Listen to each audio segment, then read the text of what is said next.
Alright guys, we're working on 67 Belvedere 383 big block. As you can see, the valley pan is corroded and there's some oil on top of it. Not quite sure where it's coming from. Some stuff on the valve covers there. This one's dry. This one's wet. Some fuel there. That looks like it's coming off the bottom of the accelerator pump, maybe.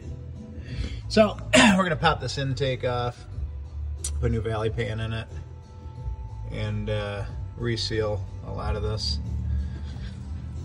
Give you step by step. All right, so we got the intake off. And as you can see, valley pan has some standing oil. And still not 100% sure where it's coming from, but it kind of looks like it could be weeping down from the valve cover here, because I'm seeing dripping coming here. So if it wept from here, kind of made its way around and came down there. So looks like a valve cover leak. Probably put some new valve covers on this thing too. But we're definitely gonna change this pan out. And we'll go from there. All right, so we got the old valley pan out. It's a piece of sheet aluminum, pretty thin. And for those of you that like to play peekaboo when you were a kid, you'll notice it looks like this thing got hit by a shotgun. And that would probably explain why we had oil on top of it and kind of an unknown oil leak. So may not be valve cover as previously thought, or might be valve cover and might be that too. But while we've got it out, take a quick look at the lifter valley, and you'll see that actually looks pretty good in here. Push rods look good. Cam has normal, I would say, wear on it, where you can see the finish smooth down the middle. Sorry about my light flicker thing, but you know, a tiny amount of pitting on the outside of the lobe, which, you know, this car sat a lot. And it just happens. It's just what they look like. And up there's your timing gear and your old school Chrysler big block. Goes up to your distributor. So really super simple, easy to work on engine design. So we're going to clean up the gasket mating surfaces and get this nice new stainless steel valley pan in here.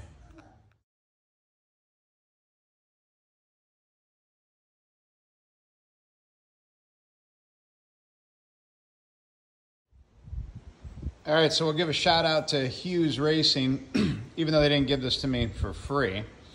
Nobody ever gives me anything for free. I wind up buying all this stuff, but that's okay.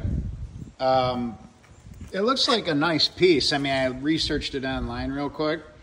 So stainless steel, probably not the best for heat transfer, but definitely the best for strength and corrosion resistance. It's kind of in a bad spot for heat and vapor and stuff like that. Then they give you the front little gusset plates there that are, you know, engraved with their name. These are also stainless, really beefy. Then they give you some nice little button head stainless screws, which I just bought some of my own from the hardware, so got plenty of those. And then they give you 4 intake gaskets, one for the top of the plate and one for the gasket from the intake. Looks like this was cut with a fiber laser and then probably just press brake bent into position. And they even, yeah, this arrow, I wasn't sure if that was just a material cover arrow from the stainless sheet, or if it meant something, but they've laid this out where they did a little laser etch at the back of it saying rear. So that's kind of handy. So the arrow does point to the back, which is good. So we're gonna install it here. Let's see what happens. All right, so we got the pan, the valley plate on, the new one, stainless with the one set of gaskets underneath it.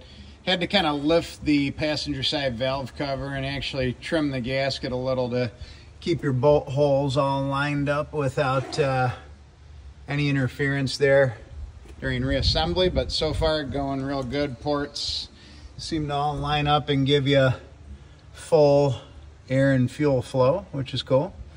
So we're moving on to intake.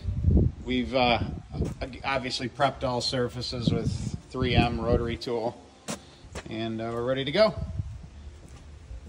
Almost ready to be done with this. All right, so we discovered a little issue. We know that that valley pan is flat, and that one is concave, or convex, depending on which way you hold it up. This little intake manifold has a little crossover here, which was emission related, and it actually hits because if you look at it from this angle, it protrudes down. And luckily we have a Miller plasma cutter, so we're going to cut this off because it's really not used at all.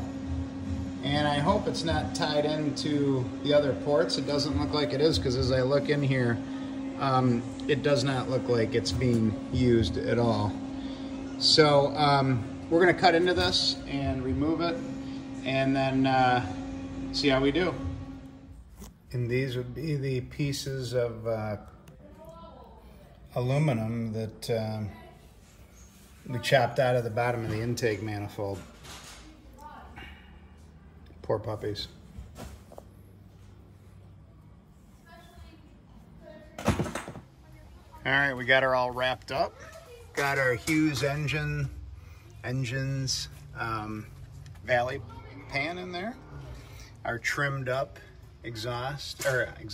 intake manifold sits right down on there, perfect. And we're back to running great. We just went to the car show, blew the rear tires off, did a little line lock out there, and oh, forgot to mention, patched up a few wiring gremlins that were here, and also I'm gonna knock on copper when I say this, fixed all the oil leaks. So the valley pan was certainly one of them, and went underneath to the oil pan, and I was shocked to find that every single bolt had about 5 to 7 turns in it. I don't know if somebody forgot to tighten the oil pan or if it loosened. I have no idea, never seeing like it. Tighten it all up, and the underneath is now nice and dry. Perfect. So good conclusion of the weekend, and there you go. Pretty happy.